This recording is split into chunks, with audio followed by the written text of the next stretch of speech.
Praise the lord. దేవుని నామానికి మహిమ కలుగును గాక.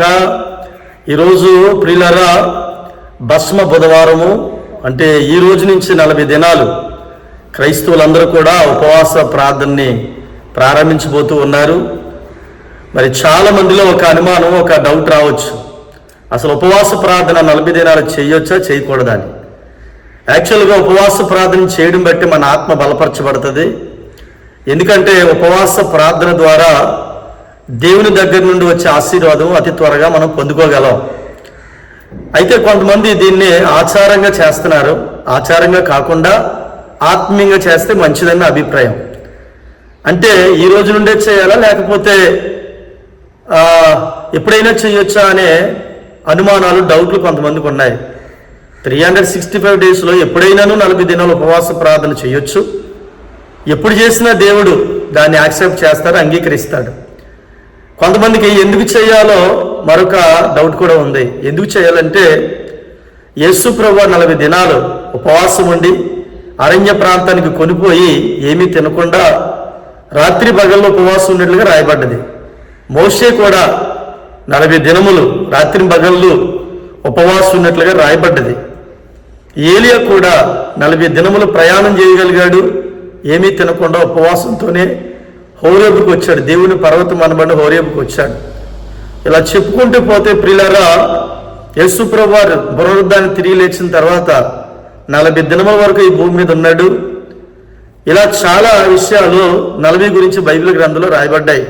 కాబట్టి మోషే చేశాడు ఉపవాస ప్రార్థన, ఏలియా చేశాడు, ప్రభువైన యేసుక్రీస్తు వారు కూడా చేశాడు. నీవు కూడా చేస్తే నీ ఆత్మ బలపరచబడుతుంది. కనుక చేయడం మంచిదే. కొంతమంది ఏమంటారంటే ఉపవాసం ఉండలేక, ప్రార్థన చేయలేక, మోకాలు వేయలేక దాన్ని కొంచెం తప్పుగా క్రియేట్ చేస్తూ ఏమంటారంటే అవసరమా, ఇప్పుడు ఉపవాసం ఉండడం అవసరమా, ఆచారంగా ఇది పాటించడం అవసరమా అంటారు. నేను మరలా చెప్తున్నాను, ఆచారంగా కాదు కానీ ఆత్మీయంగా చెయ్యండి. ఉపవాసం ఉండడం వల్ల నీ ఆత్మ బలపరచబడుతుంది కానీ దిగజారిపోదు కదా. ఉపవాసం ఉండడం వల్ల నీకు దేవునితో నీ సస్తంభం దగ్గర అవుతుంది కానీ దూరం అవ్వదు కదా. ఉపవాసం ఉండటం బట్టి ఈ 40 డేస్ కొంతమంది పగలు, కొంతమంది రాత్రి, కొంతమంది ఫుల్గా ఉండగలిగితే చాలా మంచిది. కాబట్టి ఉపవాస ప్రార్థన చేయడం 40 దినాలు ఉండుట ఇది మేలే కానీ కీడేమీ కాదు. ముఖ్యంగా దైవజనులు ఎక్కువగా ఫాస్టింగ్ ప్రేయర్ చేయాలి, మనం మండాలి, సంఘాన్ని మండించాలి. విశ్వాసిగా నీవు కూడా మండాలి, నీ కుటుంబాన్ని మండించుకోవాలి, నువ్వు వెలగాలి, ఇతరులను వెలిగించాలి. బైబిల్ గ్రంథంలో అతి తొందరగా జవాబు వచ్చినటువంటి ప్రార్థన ఏదైనా ఉన్నదంటే అది ఫాస్టింగ్ ప్రేయరే. కాబట్టి ఉపవాస ప్రార్థన మనకి మేలైనది. ఈరోజు మొదలుకొని ప్రతిరోజు కూడా దేవునికి ఇచ్చినటువంటి ఆరోగ్యాన్ని బట్టి ప్రభు సన్నిధిలో ఉపవాసం ఉండగలిగితే ప్రభు దీవెనలు ఎల్లవేళ నీకుంటాయి. మన ముందు ఉన్నటువంటి భక్తులు జ్ఞాపం చేసుకుందాం. ఉపవాస ప్రార్థన ద్వారా దేవునికి దగ్గర అవుదాం.